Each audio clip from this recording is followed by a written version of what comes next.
Hey guys, it's Edwin here, and today I'm going to share with you on how to stop that cycle of toxic relationship.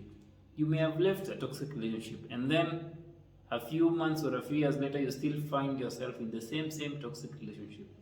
Or you may have eliminated some toxic friends in your life, only a week later to find yourself in the same clique of friends. Then you ask yourself why. So this video is for you if you want to learn how to break free from those toxic relationship patterns in your life. You see, something about life is like we always tend to fall back to those familiar and unhealthy relationships we've had before. One thing that's definitely helpful when breaking free from toxic relationship patterns in your life is to understand the factors which may be drawing you to toxic relationships in the first place. One thing with life is that we tend to recreate familiar patterns because these familiar patterns bring about an element of safety and comfort. Familiarity builds up beliefs which dictate the actions we are going to take, and mostly these actions are what leads us to attracting toxic partners. So once you understand those beliefs, you are then able to view them as just beliefs you've gathered from the environment you've been brought up in. So once you view these beliefs as beliefs, you'll be able to kind of challenge yourself so that you can think on your own without thinking from a belief. Some beliefs which may lead you to attracting toxic partners are things like you should not question your husband and you should persevere, or a real man is not supposed to display any sign of weakness or emotion. You see, these beliefs create an aspect of you should not challenge things in life, or you should not question some things in life. So someone might be demeaning you, someone might be abusing you, but you just feel the right thing for them to do because your beliefs reinforce the fact that what's happening to you is supposed to be happening to you, and you don't need to question them. So once you get to the point where you share these beliefs, you'll also be able to see people for who they are and not from the eyes of those familiar beliefs. You'll also be able to know what you need from your own perspective and not from what the societal beliefs dictate.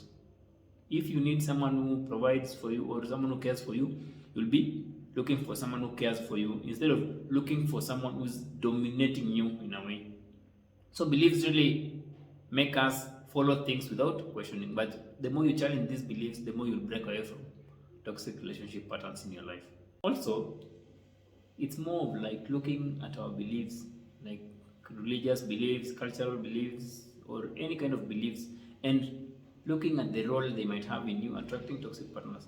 The more you understand these patterns, the more you'll break free from the social factors or the models of engagement you've developed as a result of your past experience or your upbringing. So it will be more like you'll be seeing things as they are now and not as they are supposed to be. Another factor that will help you stop this cycle of attracting toxic partners is to recognize the early warning signs and some red flags. Red flags are just warning signs that the relationship you are about to invest in will turn out to be toxic. Some toxic relationships may display clear signs early on, like some things like constant lying, constantly talking about themselves, talking about their crazy ex, isolating you from friends, excessive words of affection, or just those habits or behaviors from that other party which you are not comfortable with. So if you are able to spot these things early on, it will keep you away from attracting toxic partners. The other thing about red flags is that you should also be the kind of person that can spot those red flags and call them out or act in a way that keeps you away from regretting later on. Some red flags, of course, may not be clearly visible early on in the relationship, and that's the point where you now have to trust your gut.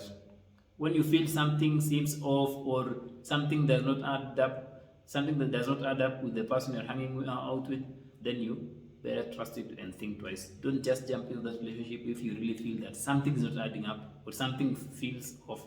Trust it and hold on, or do not just invest in this relationship. Do more scrutiny. That will really keep you away from those toxic partners. Another way to break free from these toxic relationship cycles is to know, set, and uphold your boundaries. Boundaries are just limits we put in place to safeguard our well being. These limits can either be physical or emotional. Boundaries outline what you are comfortable with, how you expect others to treat you, and vice versa. When we know how we deserve to be treated and what we cannot tolerate from anyone, it will mean that we will not allow any person to manipulate us or to use us for their own selfish needs. Boundaries will keep you from toxic relationship patterns by providing a baseline for making decisions, by protecting you from being taken advantage of. And it will also bring out this aspect that you are prioritizing yourself in front of someone else, which is really important when it comes to attracting toxic partners. One thing about boundaries is that it's not about just learning and having those boundaries. It's also being the kind of person who can set those boundaries and live by them without compromise. Toxic relationships begin when toxic people step on those boundaries. And of course, they will keep nudging you so that you can lower those boundaries. So say no when someone steps on what you cannot tolerate and what you don't stand for. That will really keep you away from toxic relationships. Another way to break free from cycles of toxic relationships is to heal and resolve trauma. The root of most toxic relationships, of course, is unhealed childhood trauma. Because this childhood trauma leads to responses like people pleasing, codependency, self blame, being scared to voice your opinion. So, these trauma responses are what draws someone to toxic relationship because they cannot stand for themselves, they cannot say no, they cannot have boundaries, and that's what toxic people love the most.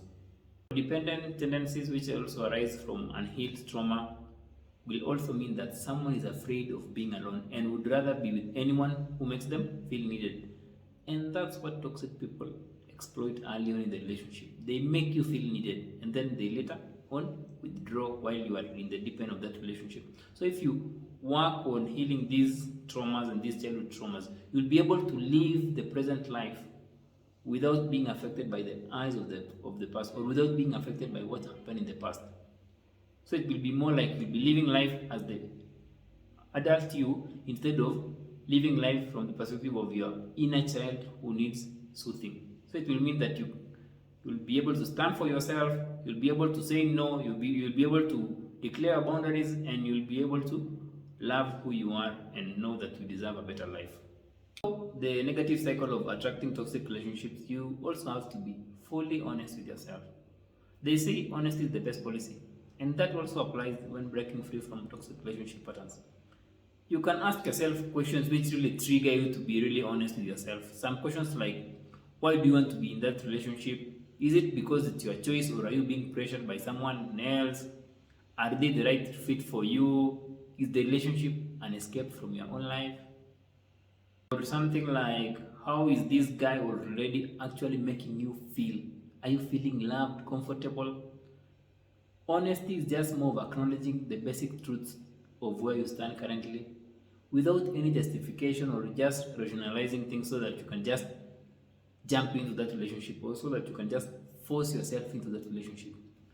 Honesty is about having that deep conversation with yourself before you invest in that relationship.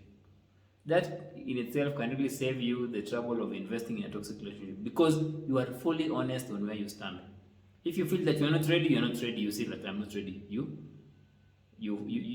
pause. If you feel you're ready, you jump in. But most of the times we ignore the truth because something about the truth, it will set you free, but it will painfully set you free. So you might ignore the truth and then say that we'll solve these issues later on. No, I'll just find out later. But deep inside, if you look deeper, you already know that this person is not the right fit for you. But you just jump in because you're not honest with yourself. So be honest with yourself so that you can break free from this toxic relationship cycle. Another best way to break free from toxic relationship patterns is to practice conscious dating where you know who you are and know what you want. One common theme about most relationships is that we always find ourselves in one. We never really intentionally set out to look for that partner. We just bump into each other, had coffee, had a drink, first kiss, then boom, I now pronounce you husband and wife. Things happen so fast and we don't even realize how we go to the deep end of that relationship. That's how most relationships happen. Just meet someone and then a week later, 3 weeks later, you're just in a relationship and then everything goes so fast. That's where dating with intention and conscious dating comes in. Conscious dating is more of like dating with intentionality and awareness of who you are and what you want.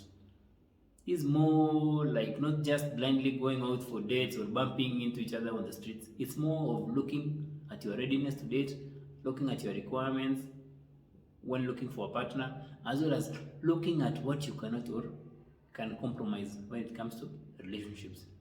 Conscious dating will prevent you from sleepwalking into that relationship, as you'll be fully aware of what you're doing. In fact, it's the best way to avoid committing to a relationship which may turn out to be toxic later on. Date with intention.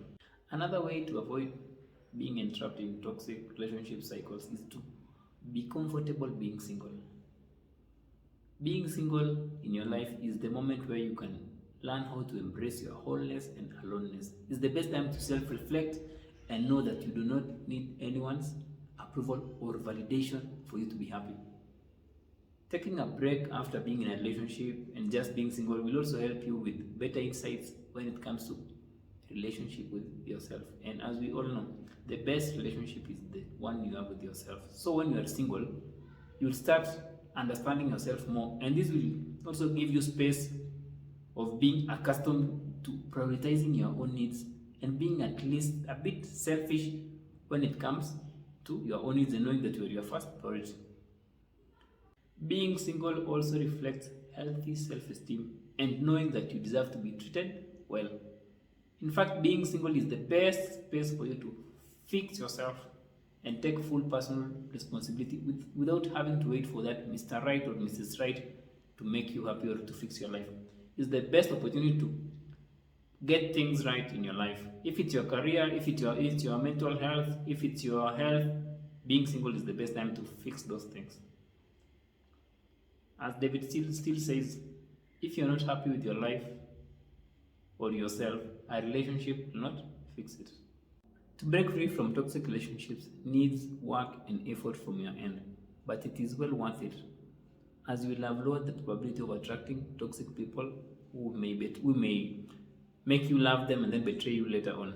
My best advice is to work on yourself to the point where you feel so whole and you do not need any constant validation from another person. It's the point where no one can exploit your weaknesses and vulnerabilities for their own needs.